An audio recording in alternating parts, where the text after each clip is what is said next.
Welcome to Meet the Press Now. I'm Peter Alexander, and with just 4 days until the Iowa caucuses, the biggest political developments today may very well be playing out not on the campaign trail, but in courtrooms in Manhattan and Los Angeles, where, as we speak, Hunter Biden, President Biden's son, is being arraigned on federal tax charges as closing arguments are wrapping up in former President Donald Trump's New York civil fraud trial. This was the scene only a short time ago. This is L.A. Hunter Biden inside that SUV entering a federal courthouse. He's expected to plead not guilty to 9 felony and misdemeanor counts that were brought by the special counsel, in that case, David Weiss. Federal prosecutors say that Biden failed to pay more than $1 million in taxes between 2016 and 2019, opting instead to use that money, they say, to pay for a lavish lifestyle fueled by his addiction to drugs and alcohol. Biden's visit to the courthouse comes a day after his surprise appearance on Capitol Hill, where House Republicans there were meeting to recommend that he be held in contempt of Congress for defying a congressional subpoena. Hunter Biden is the central figure in the House's impeachment inquiry into President Biden, as the former president and Republicans in Congress try to tie Hunter Biden's alleged misconduct and business practices to his father. For more now, we are joined by NBC News White House correspondent Mike Memley, who is in Los Angeles. Also with us in just a moment is NBC News legal analyst Danny Savalos and former U.S. Attorney Carol Lamb. She is also an NBC News legal analyst. Mike, let's get to you on the ground in Los Angeles, if we can, very quickly. First, what exactly is Hunter Biden accused of doing? And if you can, walk us through what's taking place now in the courtroom behind us, behind you there. Obviously, there's a lot of moving parts here. Want to make sure everyone's caught up. Yeah, that's right, Peter. This is one of those situations where I'll apologize as I occasionally look down at my phone. We have a team trying to bring the latest information from inside that courtroom where this hearing is expected to begin any moment now. And what this is we expect, and I underline expect, a fairly brief and a fairly routine hearing. The president's son, Hunter Biden, is facing 9 counts related to failure to pay his taxes. There are, including those felony charges of tax evasion and filing a false report. This all has to do with a very dark period in his life when he was suffering from severe addiction from 2016 to 2019 and did not accurately report and pay his taxes. There was this charging documents do get into quite some detail about how he was pointing his accountants at the time to charges that should have been, in his view, business expenses, which very clearly were not. And so we got to this situation, it's important to remind you, Peter, because of that failed plea agreement that happened last July, right? This was originally part of a package of charges that included gun charges, which Hunter Biden was going to plead guilty to in return for the potential for future charges not being brought, and he would enter what was known as a diversion program related to those gun charges. That plea, of course, fell apart under some tough questioning from a federal judge, and so now this is the second of 2 different indictments that represent that plea agreement being split up and brought about in different courthouses. It should be noted, one in Wilmington, Delaware, and one here in California. So we do expect Hunter Biden to plead not guilty to these charges, and as part of the hearing today, there may be some opportunities for some pretrial motions to be offered and potential discussion of when a trial could occur. Then the question, Peter, is will we see the kind of bold gesture, the kind of provocative even gesture that we saw yesterday in the halls of Capitol Hill? Will Hunter Biden come out and make the kind of statement he did outside, for instance, the U.S. Capitol on December 13th? That, I think it's fair to say, was much more in the court of politics as he was sparring with House Republicans in that case. This, obviously, a different situation involving the Justice Department, of course, which there's a reminder inside his father, as the head of the executive branch, is presiding over that. Peter. Well, in a lot of ways, Mike, as you and I have talked about in the past, legal and political all sort of blends together as it relates to Hunter Biden, relates to a lot of these cases right now. So what is the sort of timeline in terms of what happens next? A lot of people trying to get a better understanding if we're going to be looking at a trial here, given the fact that we're going to be very soon, if not already, in the heart of a very heated political campaign. Yeah, the best indication for that is what is happening with those gun charges. That indictment was brought in the late summer months. He appeared in a Wilmington courthouse in October, and we are still now in the period of pretrial motions being submitted by either side. In the case of Hunter Biden, his attorneys arguing, for instance, that those gun charges should not have even been brought because there is an appeals court that has found part of those charges, the fact that he lied on a form where he should have certified that he was under the influence of drugs and alcohol, is ruled unconstitutional. So this is a process that we have seen can take months just to get to a point of a trial. And so certainly as this campaign year unfolds, a lot of attention going to be on if and when both of these potential cases move forward. And just for clarity, we're still waiting for Hunter Biden to enter the courtroom there. Danny, I want to ask you, what kind of penalties or prison time could Hunter Biden be looking at right now? Well, ordinarily we report the statutory maximum, which is correct, but it usually results in a stratospheric number because you take the statutory maximum penalty, and if there are multiple counts, you add them all up end to end because it's theoretically possible that the judge could consecutively. So you usually arrive at a really scary number for most defendants when they're hearing it for the first time. But more likely than not, once you apply what are called the sentencing guidelines, which are a totally different thing than the statutory maximum, these are a rather Byzantine complex formula that the courts have to calculate, but it gets even stranger. They're no longer even mandatory after a Supreme Court decision that dates back to, I believe, 2004. So I tried to do a rough calculation of Hunter's sentencing guidelines, and this is really a back-of-the-napkin guidelines calculation. But if you look at the dollar amounts, and I believe the government's alleging about $1.4 million, that's over $500,000. That gets you into roughly level 20. I know these numbers don't mean anything, but that yields a number of about 33 to 41 months. Now, How meaningless is that number? The judge doesn't even need to follow it. And ultimately, the real calculation will involve a bunch of other factors, like even pleading guilty can reduce it by 2 levels. So even that it makes it a not accurate number. Danny, let me interrupt quickly. I want to get right back to my friend Mike Memley with some breaking news from inside the courtroom. What are you learning? Yeah, indeed, Peter. Hunter Biden has officially entered that not guilty plea. So what is undergirding that? Of course, Hunter Biden's attorneys pointing out that he has paid those $1.4 million in taxes that he should have paid during those 4 years in which he failed to properly file those returns. They're arguing, as they did in the gun case, that this is a selective and vindictive prosecution being brought by prosecutors, federal prosecutors, who are acting under pressure from House Republicans. Remember, that plea agreement had been in place when that was originally announced last June. Republicans immediately pounced on this, saying that he was only getting this kind of deal because of his last name. Well, Abby Lowell, who is leading the legal defense here for Hunter Biden, has made a similar argument in the other direction, saying that these kinds of charges would typically be the subject of a plea deal. In some cases would not even be brought. They are being brought, as Abby Lowe is also arguing, only because of what his last name is. And so we'll be getting additional details of some of the discussion, the back and forth of this hearing as it continues inside, Peter. Not sure what that man is saying on the bullhorn, but please give him our regards here as you got through that report for us. Carol, if I could ask you very quickly, as Mike was just indicating, Hunter Biden tried to broker that plea deal when he faced federal charges last year.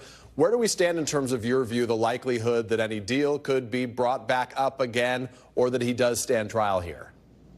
Yeah, Peter, unfortunately, when you have a plea that breaks down in open court, and particularly one that breaks down in this sort of highly publicized arena as it did, it's very hard to go back to where the parties started out. And we're sort of past the point where we're looking at what should happen or what should have happened, because when you embark on getting a plea deal done, there's always an or else that's attendant to that. And when the plea broke down in court that day, they maybe had one shot to try to reach an agreement again. They failed to do that. And now they're at the or else stage, and you can't say you either take this plea deal or we'll offer you something better. That's not the way you negotiate. And so they're now at the point where they've indicted on many felonies, and he's looking at a lot of potential time. I think this judge has in the past imposed about 2 years. To Danny's point, it's very flexible, but about 2 years in a tax case of a little over $1 million tax due and owing. So that's kind of where we are now. Now, I wouldn't take off the table the possibility of the parties reaching a plea agreement, but it's going to be so difficult because you have these accusations being thrown around that he's either being treated too nicely or being treated too harshly. Right. And I think there's going to be a lot of pressure on the special counsel to just take this case to trial. Yeah, the special counsel David Weiss in this case, but specifically about the timeline, if there is to be a trial here, obviously that has a lot of political ramifications, depending when it would take place, perhaps in the heart of, this campaign, as we anticipate the summer political the political events that will take place for the Dems and the Republicans. They have their big convention. So when would you anticipate a trial could begin? Los Angeles is not a so-called rocket docket. They don't take things to trial in just a few weeks. And I'll tell you, tax cases are really, really complicated, very tough to try. If you actually look at the indictment, it's got a lot of very specific numbers in there. This involved international income. They're going to have to call witnesses to testify about exactly how much of what he got was actually income, maybe as opposed to other types of money. So they can get very, very technical. And it can be a long time before trial, and the trial itself can take a very long time. So I would not expect this trial to be moving very fast at all. Yeah, Carol, there's a lot to juggle here. Obviously, the other issue that we've been discussing for Hunter Biden is what played out here in Washington, D.C. over the course of the last 24 hours, whether the full House will ultimately refer him to the Justice Department for potential contempt charges. Talk about the DOJ's view at that point. How likely would the Department of Justice be to act on that if they received a referral? I think this is Hunter Biden's play here. This is why he showed up in the congressional hearing room the way he did yesterday. He was saying, I am here. I am willing to testify. All you got to do is call me to the witness stand right now, and I'll testify openly and in public. He's making the point that he's not dodging. He just doesn't trust the Republicans and what they're going to say or leak if he testifies privately behind closed doors. And so in situations like that, I think the Department of Justice is in a tough place if they really want to bring a criminal charge. They have the discretion, as they did in the January 6th committee, not to charge Mark Meadows with contempt because he did turn over a lot of documents. He did try to negotiate an alternative. And I think they concluded, that's not a really good scenario for bringing a criminal charge. So I think that's what Hunter Biden is counting on now, that the DOJ is going to say, look, the parties weren't negotiating in good faith here, right. Perhaps neither side. And I think that's where we are. But the tougher question for Merrick Garland is going to be, what about the fact that he is the president's son and the president owns the executive branch and therefore the DOJ, and does Merrick Garland now have to appoint yet another special counsel? And Danny, that raises a question I was going to ask you, which is this all complicated for the DOJ by its agreeing to charge Steve Bannon with contempt by opting not to do so with Mark Meadows or Dan Scavino, former Trump aides? There are a lot of layers to this consideration. Well, sure. I mean, the entire Hunter Biden prosecution is rife with different layers, and it's been complicated since the very beginning. And the choice whether or not to charge him for contempt, it's interesting when it comes to congressional contempt. One thing we've learned over the last few years is that there's a difference between judicial contempt and congressional contempt, but not on paper. On paper, Congress has the power to hold people in contempt and even have them prosecuted. But in practice, it doesn't happen that often. And the other thing to keep in mind is the DOJ, even if the statute says that the DOJ shall prosecute when Congress makes a recommendation, DOJ has interpreted that to mean that that statute does not divest us of our discretion. And that makes sense because ultimately prosecution must be by the DOJ's choice, not Congress's choice. They would then be interfering with the executive branch, of which the DOJ is included within, and the Congress is in, of course, another branch. So DOJ has to make that decision. It is, of course, a difficult and political one, but it's already engaged in prosecuting Hunter Biden in relation to these tax cases. Correct. So, I mean, then again, though, every congressional referral for prosecution is, in my view at least, by definition, political because it's Congress making that referral, and Congress is a much more political body than DOJ. So I fully sympathize with DOJ's position that just because Congress makes a referral to us, we still get to make the choice because we are DOJ. Danny Savalos, Carol Lamb, Mike Memley on the ground in Los Angeles, our all-star team kicking us off this hour. Thank you guys very much. We are going to be keeping a close eye on the courthouse in L.A. as developments warrant. We will update you. Coming up right here, the former president addressing a different court and teeing off inside that courtroom. We are live in New York, where closing arguments are wrapping up there in the former president's civil fraud trial. That is next. Plus, Chris Christie dropping out of the Republican race for president and getting caught on a hot mic trashing his former rivals with just 4 days to go until the first in the nation contest there in Iowa. We are live in Iowa with the very latest fallout. You're watching Meet the Press now.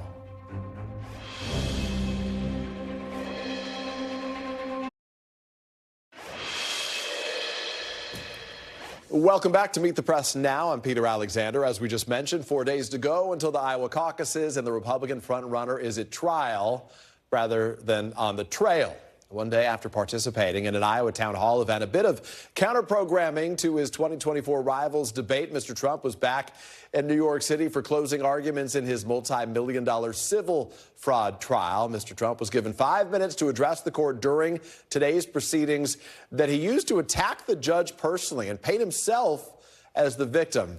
This has been, of course, a commonly used tactic as the former president tries to leverage his legal woes for political gain among his conservative supporters. Here he is speaking to reporters this afternoon. They don't have any evidence against us. Millions and millions of pages, years of litigation, and all politically motivated. She campaigned on I will get Trump. She's got serious Trump derangement syndrome. There's no question about it. Letitia James, the corrupt attorney general of New York. So I just want to let you know that we have our best poll numbers. We have the best everything. Despite this, and maybe because of this, every single just about case that I'm involved in is set up by Biden. They're doing it for election interference. And in a way, I guess you'd consider it part of the campaign. We should note we have also just learned that the New York State Attorney General is expected to speak. That's Letitia James. We will hear from her in just a few minutes after the closing arguments are finished. We will bring that to you as soon as it happens. And joining me now is Rahema Ellis, my colleague outside of that New York City courthouse, and Vaughn Hilliard, who is on the trail for us again today in Iowa. Rahema, I want to get to you very quickly and first take us inside the courtroom to this moment. This was clearly dramatic for those who witnessed it. You have the former president spending his time speaking in court, again, attacking the attorney general, attacking the judge. This seems to be exactly what the judge had tried to avoid, had wanted to avoid when he initially denied the request for Mr. Trump to speak.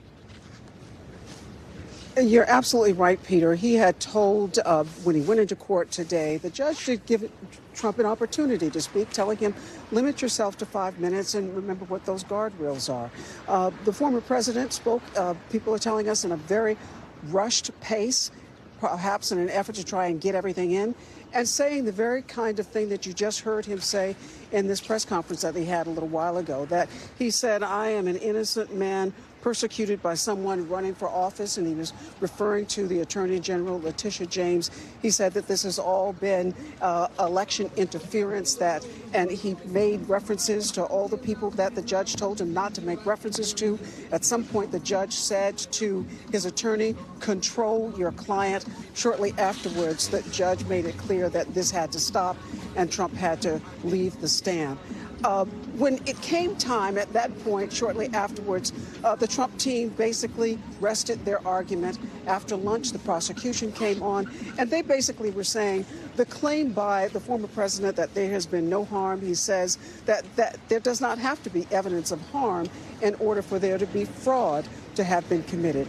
And he said, one quote is, were they acting with intent when they manipulated their annual financial statements as part of a conspiracy? Did they know it?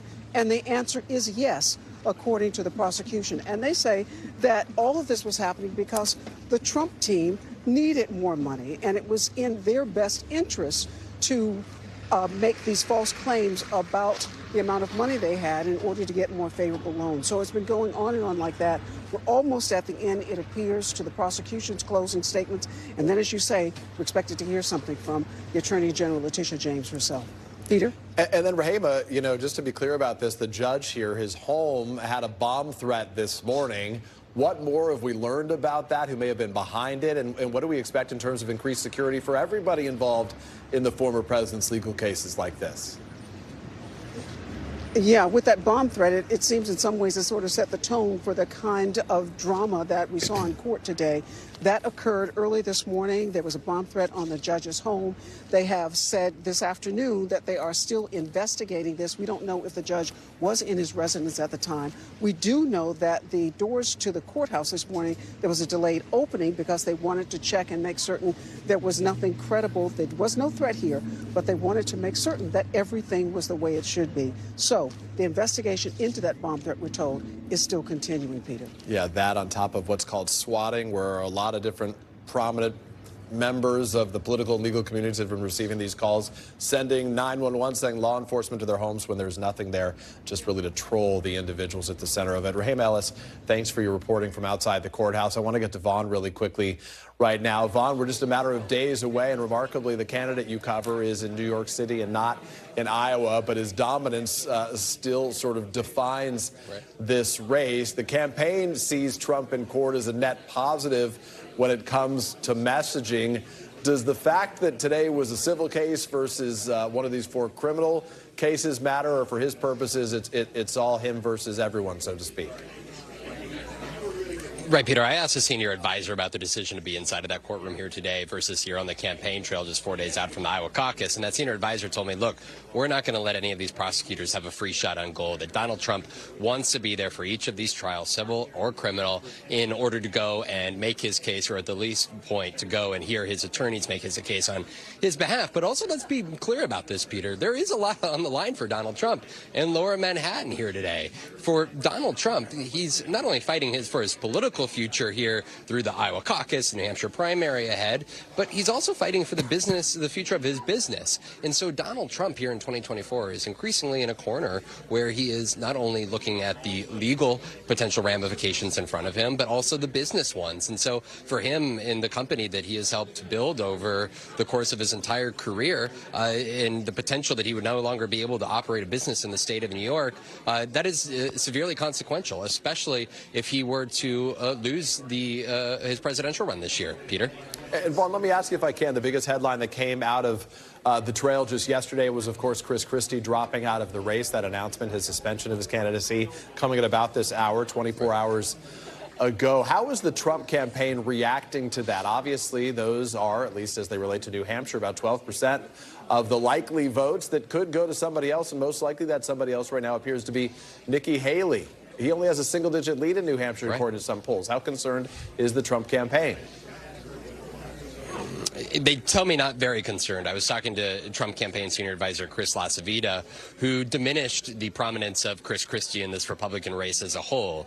In the state of New Hampshire, polling has showed Chris Christie with about 12%. And in one recent poll, if you combine that 12% with what Nikki Haley has, Nikki Haley would eclipse Donald Trump here. So there's a potential real threat. But they make the case, the Trump campaign, that New Hampshire is sort of an odd state because of the number of independents that are able to participate in the New Hampshire primary. As much as 40% of the New Hampshire GOP primary turnout is expected to be independent voters. And so they feel that that is not representative of Donald Trump's primary success around the rest of the country. Of course, here in the state of Iowa, he has about a 30 percentage point lead in a number of polls here. We will come to find out what that actually is come Monday. But if you're looking at Nevada and South Carolina ahead, the Trump campaign feels good about where they are, and they feel like Chris Christie's support in New Hampshire and any other state is not enough to make up the difference that Nikki Haley would need anywhere. Yeah, it's that independent streak, though, that helped candidates like John Kasich in the past. Even if it's short-lived, it could be a potential difference maker. Absolutely. Depending what happens in places like New Hampshire. We'll be watching. Vaughn on the ground for us again in Iowa today. Vaughn, we appreciate your reporting. As we did mention, we are monitoring that New York courthouse for those remarks from the Attorney General, Letitia James. We will bring them to you live just as soon as they happen. But up next right here, here. What exactly is at stake for the Trump family and its business empire in the New York civil fraud trial? We're going to dig into that, the potential financial, personal, and legal fallout next. You're watching Meet the Press now.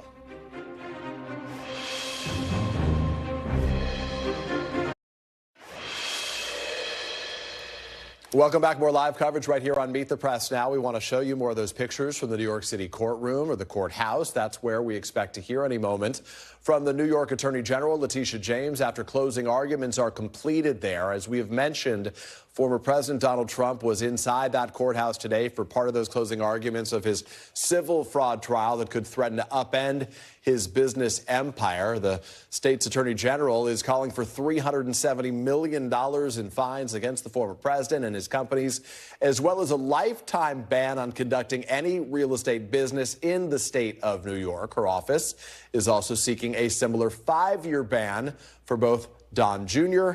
and Eric Trump. Judge Engoron is expected to issue a decision sometime this month. We're told, though, Mr. Trump and his legal team would likely appeal any ruling. And joining us now is Jeremy Saland. He's the former assistant district attorney in the Manhattan DA's office. Jeremy, I'm glad you're here to help us get a better understanding of this. Let's start with what we've heard in the case, and you understand these details better than a lot of us may. Based on what you've heard, did the attorney general and her team prove their case here? I think there's some really glaring issues for Donald Trump that really favor the attorney general, and we've heard these repeatedly. For example, you have rent-stabilized apartments that go, for lack of a better term, unnoticed. We have a unit where Donald Trump lived, a penthouse that was roughly 11,000 feet, but yet it was 30,000 feet. We have the assessment or valuation of Mar-a-Lago. Is it a property that is a club property, or is it a single family property?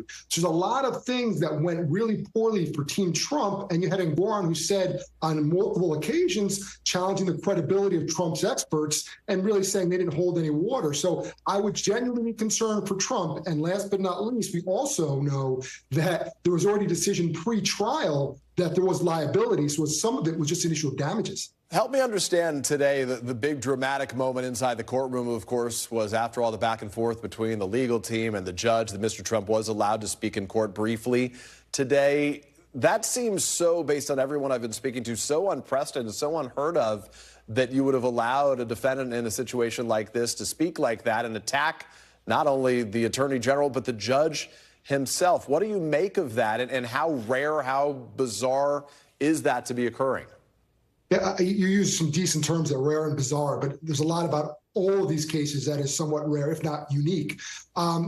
Maybe one of the thoughts that Judge Engoron might have been thinking was this case is unquestionably going to be appealed. And this is going to be another avenue or angle where Trump's team can say, I didn't have an opportunity to be heard. I did not have an opportunity to share what I wanted to share. You limited me.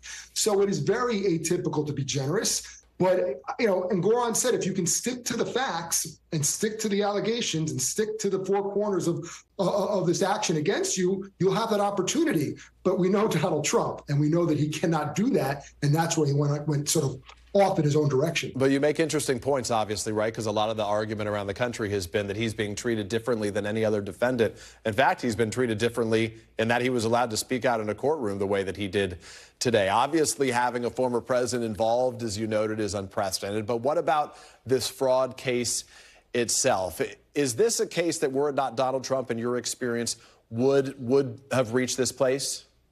To say, you hear this in criminal and civil, where someone says that person did it and nothing happened. This is commonplace and nothing happened. But for lack of a better term, if you are caught, although the burden is not yours to prove you are not, if you got caught, there's a case, whether criminal or civil. Here it's civil. There's a similar argument that someone can make and say, for example, well, it's not necessarily the Donald Trump case, but we look at Hunter Biden, someone who's paid back his taxes, but yet alone, he still has an issue where he's fighting his case. I want to play for you, if I can, very quickly, some of what Mr. Trump said at his news conference this afternoon as we wait to hear from Letitia James. Take a quick listen. This is a statute that's a consumer fraud statute, never been used for anything like this before, and it's a shame. It's really a witch hunt in the truest sense of the word. It's election interference. So be our fact checker. Is that true? Is this, has the consumer fraud statute that he's referring to here never been used like this before? There's always a spin here. This is not, the allegations and the charges are not unique to Donald Trump. That is not the truth. This is the constant, I am a victim, I am being wrong, and I am here to say I'm defending and protecting all of you. But that's not what's going on here. I mean, you could certainly argue that there's a political component to this. I think you'd be foolish to say we should absolutely ignore that. But what he is stating is not a fair statement. And based on listening to what's been going on in the courtroom, hearing from the judge in recent days, we know that the judge has already ruled that Trump committed fraud. Give us a sense of how you think the judge would rule in this case. I think ultimately what's going to happen is there's going to be a finding against Trump. Again, there already has been a determination. There already has been an assessment of liability. So that's not the issue here. There is still, to be clear, there's insurance fraud. There is still falsifying business records. There's still outstanding things that Trump has to deal with. But there's going to be real ramifications. Does that mean it's 5 years for his son? Does that mean it's a lifelong ban? Does that mean he can't deal with banks in the state of New York anymore? That's yet to be seen. But Donald Trump's in serious trouble financially, and that goes to the heart of who he is. Jeremy Saland, we really appreciate your expertise and your speaking to us. Thank you so much. And as we wait for the New York Attorney General right now, we will keep you posted. As soon as that happens, we will bring it to you. After the break, back to Iowa, Ron DeSantis and Nikki Haley going head-to-head in the final debate before the first votes are cast there as both campaigns scramble for second. You are watching Meet the Press now.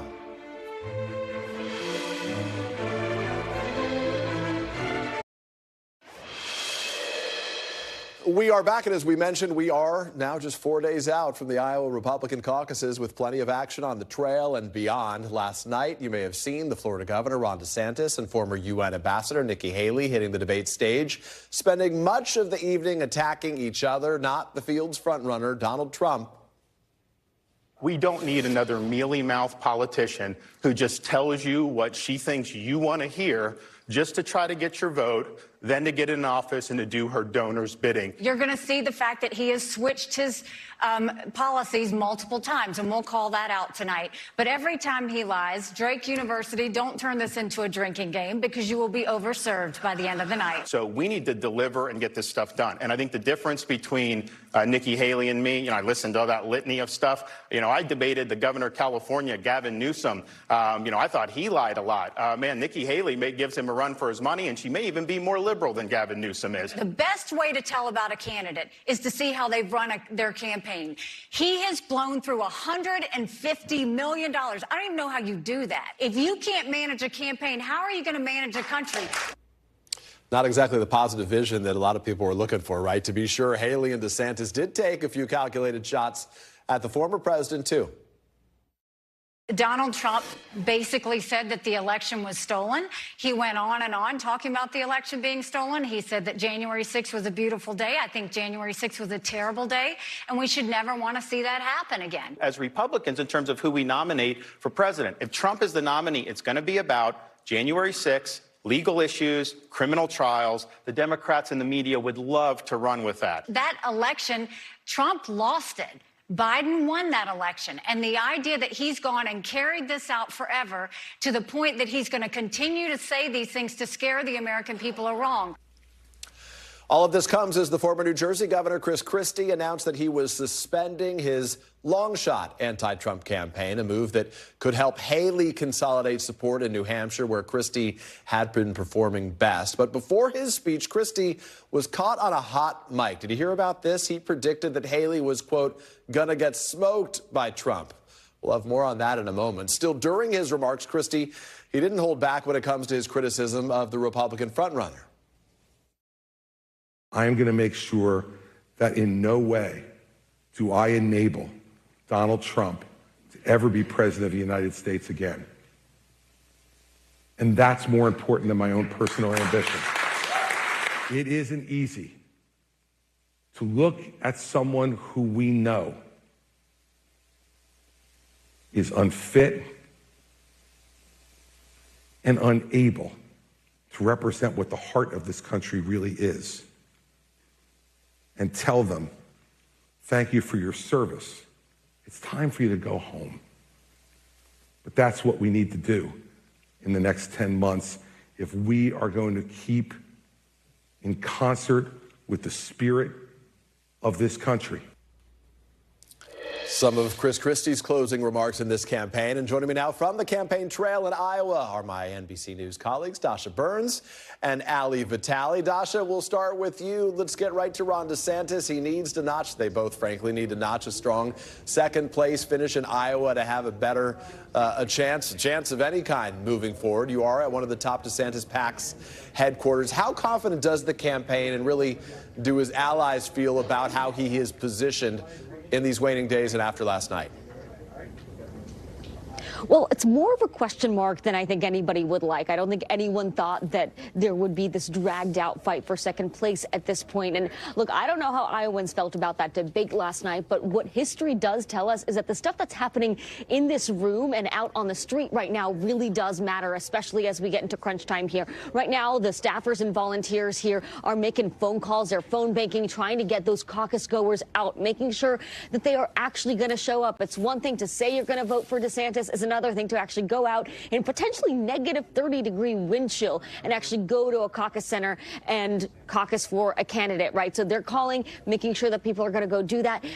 Earlier, we were in this room today. It was actually a lot more full, but a bunch of those volunteers went out to the streets, and they are right now knocking doors. And I'll tell you, it's pretty cold out there right now, too, but they're out there trying to make sure, again, that they can get people committed to showing up. This is, according to some of the operatives that I've been talking to, this ground game that they have, this field operation, is pretty much the closest that we've seen from a Republican campaign to Obama's legendary field operation. And he's going to really, really need it because, as you said, it's so important that he has a strong showing here because DeSantis has invested so much in this state, and it's invested early. He was starting this door knocking effort. We were in this office back in June. So he started early. He invested a lot. And if he doesn't show up, and really, he needs a second place finish here, Peter, because if not, it's going to be really tough for him to continue on here. And Dasha, it's nice to talk to you, but we better get to our friend who's freezing outside right now.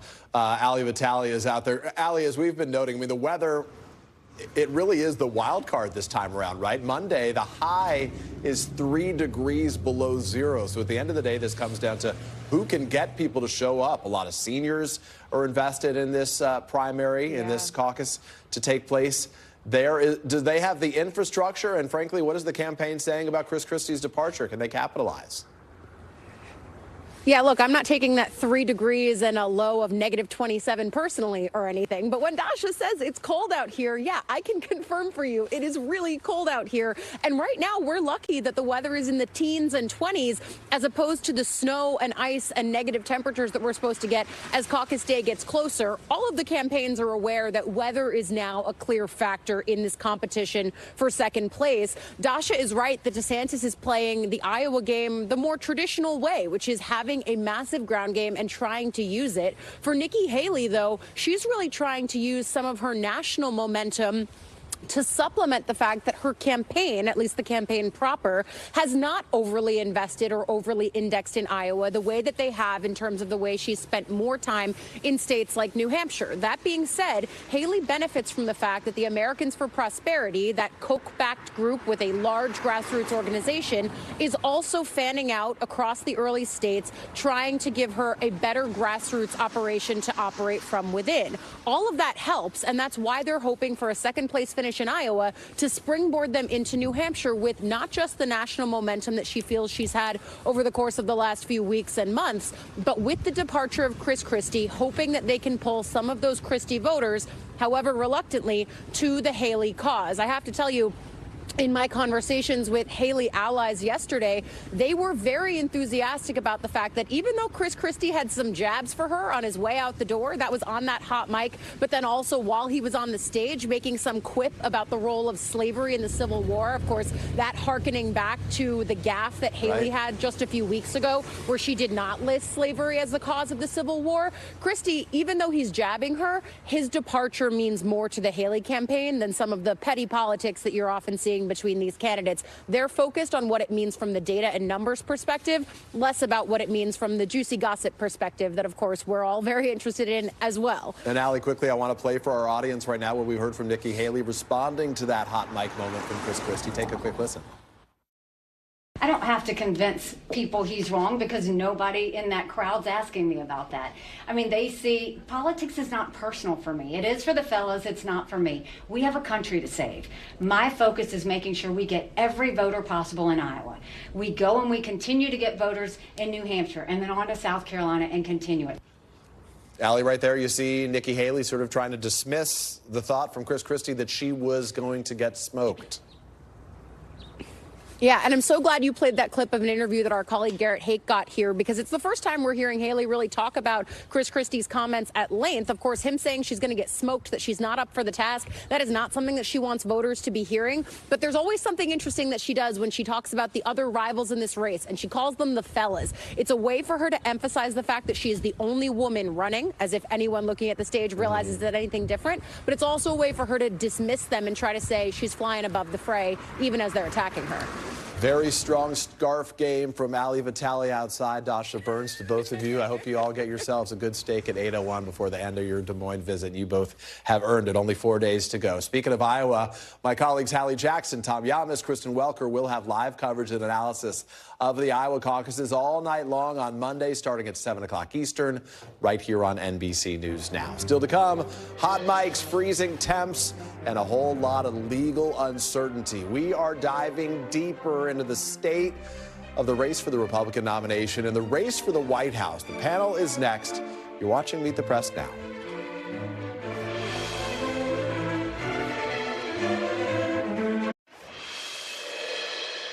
Welcome back. At this point, you probably know we're just 4 days away until the first votes of the 2024 presidential election. That's when they're cast, and we've got plenty of action in Iowa, in courts, and beyond. So let's have a conversation about it with today's panel. White House reporter for Bloomberg News, Akayla Gardner, Democratic strategist and NBC News political analyst, Juanita Tolliver, and Brandan Buck, former advisor to House Speaker John Boehner, and Paul Ryan. He is also an NBC News political analyst. Akayla, all right, let's start with you. So we got Nikki Haley, we got Ron DeSantis. They're both banking on a second place finish here. The stakes are pretty high. This race could end very quickly if neither one of them has a strong showing in Iowa, to say nothing of New Hampshire.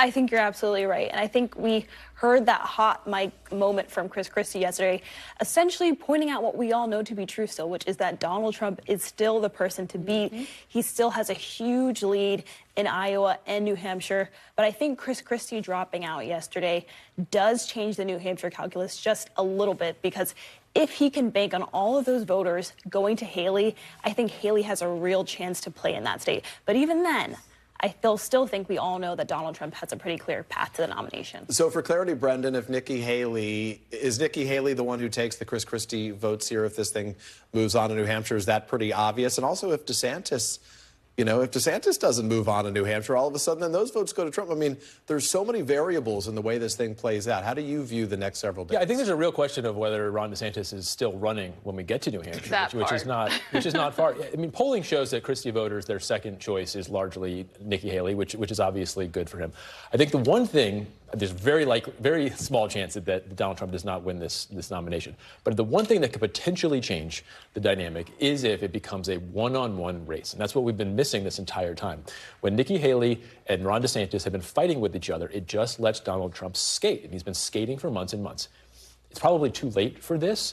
But if we can fully clear the field, if we can say it's an alternative versus Donald Trump, maybe there's an interesting conversation when we get into South Carolina, her home state. I think she's still a big, long shot. But potentially, if DeSantis doesn't have a good night in Iowa, drops out, it may feel a little different. And I want to ask you, if I can, really quickly about all of this, Juanita, because as we watch what's been going on right now, Chris Christie yesterday kind of put it as bluntly as anybody has to this point, right? The hot mic moment really gave us a real pull back the curtain moment, not just the way he feels, but frankly, the way a lot of those who are keeping a close eye on this race feel right now. He said that she would get smoked and said that he, referring to DeSantis, was petrified right now. Absolutely, if that wasn't clear on the debate stage last night. He was trying to take every shot he could because his campaign is fighting for its life. Remember, DeSantis is only able to spin in Iowa. The coffers are close to empty. He has nothing on the air in New Hampshire, so this is it for DeSantis.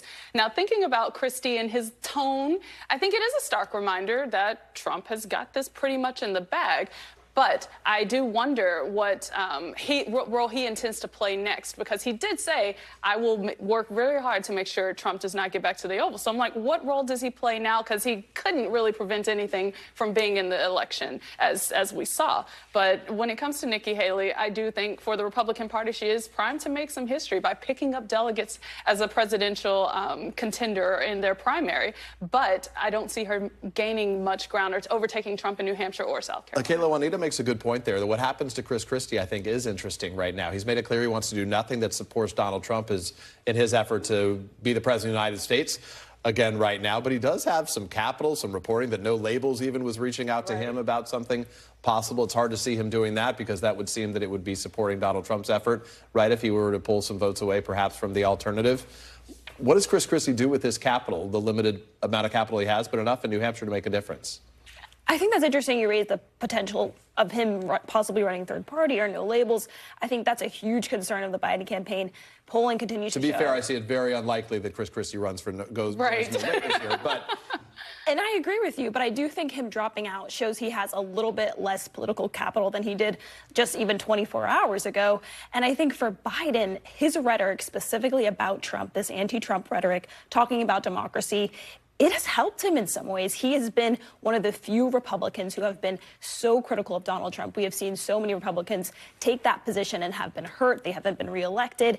And he sort of helped Biden in that way by able to talk about the soul of the nation, talk about this fight for democracy. Right. And he has one less voice, frankly, with some credibility, of course, because he endorsed Donald Trump in 2016 and was considered for this chief of staff job. So he no longer has this voice on the airwaves. Brandan, Peggy Noonan was at this desk on Sunday on Meet the President. She said something that kind of struck me. She said there is sort of like a smallness to this campaign right now, right? In 2020, felt like everybody was on board. It was in the middle of COVID, and ballots got sent to people's homes in a lot of states, mind you. So the numbers were huge. But here, the real concern, frankly, I think, certainly for Democrats, is the potential for erosion. But even on the Republican side, you can see the potential for erosion as well. If Donald Trump's your guy, it's hard to see those Chris Christie voters showing up for Donald Trump, and even some of these Haley voters conceivably. Yeah, it certainly feels small during the primary. That's absolutely true. And some of it is because the front runner is leading by 30 or 40 points, and that's going to end up happening. I do think the stakes are going to be enormous, and I think the country is going to turn out in the fall, and I think we will have a very elevated debate. It will be a weird election, to be sure. I don't know that we'll have any debates.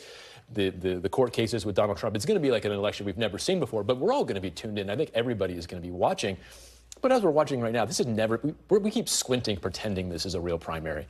I mean, Ron DeSantis is petrified, as Chris Christie said, not because he doesn't think he's going to win, because he may be sinking his whole future. You know, he's banking on being maybe a viable presidential candidate down the road.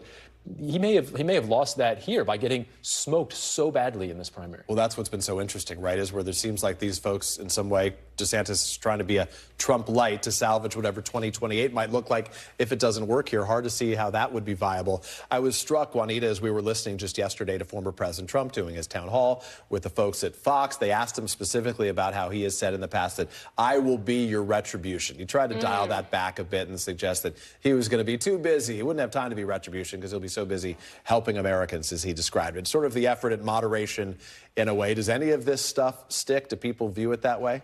I think we take Donald Trump at his words and his actions. Remember, he knew that crowd was armed when he told them to go attack the Capitol building on January 6th. I think that's sufficient. So when he says he wants to be dictator on day one, I think that is also what's sticking with voters. And President Biden is smart to reiterate that on the campaign trail. I hope he continues the drumbeat, not only of expanding on the threat that Trump presents to democracy, but our most basic rights, whether that's voting rights, a right to a fair chance in this economy, like basic things that people actually care about, because it can't just be only a democracy. And then, of course, another issue is reproductive rights, Exactly. abortion rights as well. Donald Trump, he's really tried to distance himself from the right wing of his party on the issue of abortion. Of course, it was the 3 seats, the 3 justices he put on the court that helped the overturning of Roe v. Wade. But he did give Democrats the sort of soundbite that they may try to capitalize on for November. Here's part of what he said.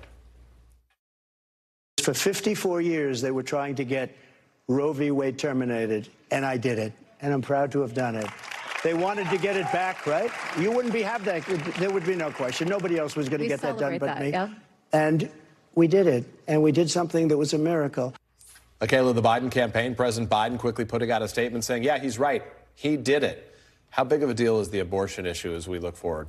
It's a huge deal. And I think something that has been interesting to see with Trump is he really hasn't sort of drilled down weeks that he would be comfortable with. He's been very vague. He's been sort of flip-flopping. And I think he's aware of the rooms and the audiences that he's in. And I think DeSantis is probably the most pro-life of the candidates, and many people attribute his downfall to that issue specifically. We've seen Nikki Haley also sort of toe this line on the issue as well. Both of them have been quite vague, but they know that it's an issue that's very core to conservative Republicans, but at the same time, they have to be careful, and I think that's why we've seen such vague statements for both of them. Very quick question to our House guy, Brandan Buck here. I just want to ask you about Speaker Mike Johnson. He's running into the same brick wall that all of his predecessors have. The conservative right is rebelling yet again on any effort at a spending deal right now. Just your reaction to that. Yeah, I mean, I think we should realize at this point it's not the Speaker.